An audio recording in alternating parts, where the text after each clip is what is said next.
ચાલો સ્વાધ્યાય 1.24 બે મોટી પાતળી ધાતુની પ્લેટો એકબીજાની નજીક અને સમાંતર છે. તેમની અંદરની બાજુઓ પર વિરુદ્ધ ચિહ્નો ધરાવતી અને 17 × 10⁻22 કુલમ પર મીટર સ્ક્વેર મૂલ્યની વિદ્યુત ભારની પૃષ્ઠ ઘનતા છે.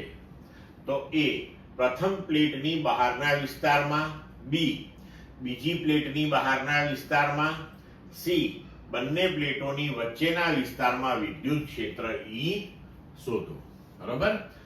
હવે મોટી પાતળી ધાતુની પ્લેટ પર જો પૃષ્ઠ ઘનતા સિગ્મા હોય તો તેના લીધે કરીને જે વિદ્યુત ક્ષેત્ર મળશે એ થશે E બરાબર σ/2ε0. આપણે થિયરીની અંદર ભણી ગયા છીએ. તો હવે જો અહીંયા જે આપણને સ્થિતિ આપેલી છે એ સ્થિતિ કંઈક આ પ્રમાણે છે કે બે પ્લેટ છે, એકની વિદ્યુતભાર પૃષ્ઠ ઘનતા ધન છે, બીજાની ઋણ છે.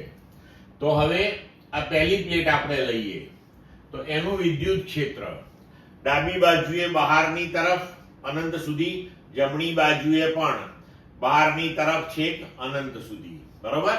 તો જુઓ, એને વધારે સરળતાથી સમજાય એટલે મેં આવી આકૃતિ તૈયાર કરી છે. બરોબર. તો હવે આ ઋણ માટે વિદ્યુત ક્ષેત્ર પ્લેટ તરફ, ડાબી બાજુએથી બી પ્લેટ તરફ અને જમણી બાજુએથી બી પ્લેટ તરફ થશે. તો હવે જો પરિણામ સ્વરૂપે શું થયું કે પહેલી પ્લેટ જે છે એની બહારના વિસ્તારમાં બંને પ્લેટો થી મળતું વિદ્યુત ક્ષેત્ર પરસ્પર વિરુદ્ધ દિશામાં છે અને બંનેની પૃષ્ઠ ઘનતા મૂલ્યની દ્રષ્ટિએ સમાન છે. એટલે આપણે ધન માટે વિદ્યુત ક્ષેત્ર લખી શકીશું σ/2ε0 અને ઋણ વિદ્યુત ભાર પૃષ્ઠ ઘનતા માટે લખી શકીશું -σ/2ε0.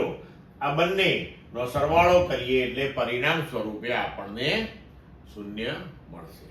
તેવી જ રીતે બીજી પ્લેટની બહારના વિસ્તારમાં પણ બંને પ્લેટો થકી મળતું જે વિદ્યુત ક્ષેત્ર છે એ પરસ્પર વિરુદ્ધ દિશામાં છે. બંને પ્લેટો પરની વિદ્યુત ભારની પૃષ્ઠ ઘનતા મૂલ્યની દ્રષ્ટિએ સમાન છે એટલે પરિણામી ક્ષેત્ર 0 થઈ જશે.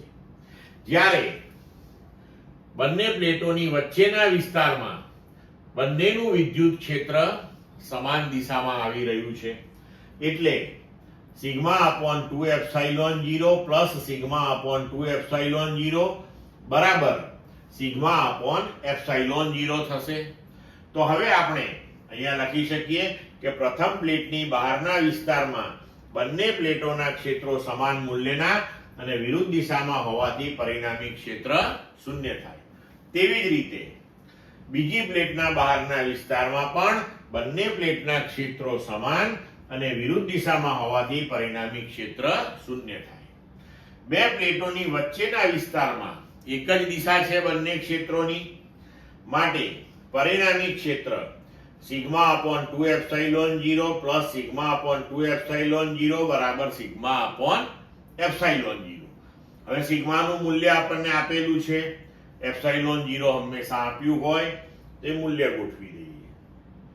સિગ્મા 17 × 10⁻22 ε0 8.85 × 10⁻12. તો આપણને જવાબ મળશે 1.92 × 10⁻10 ન્યૂટન પર કુલમ. તો આપણું ચેપ્ટર પૂર્ણ થયું.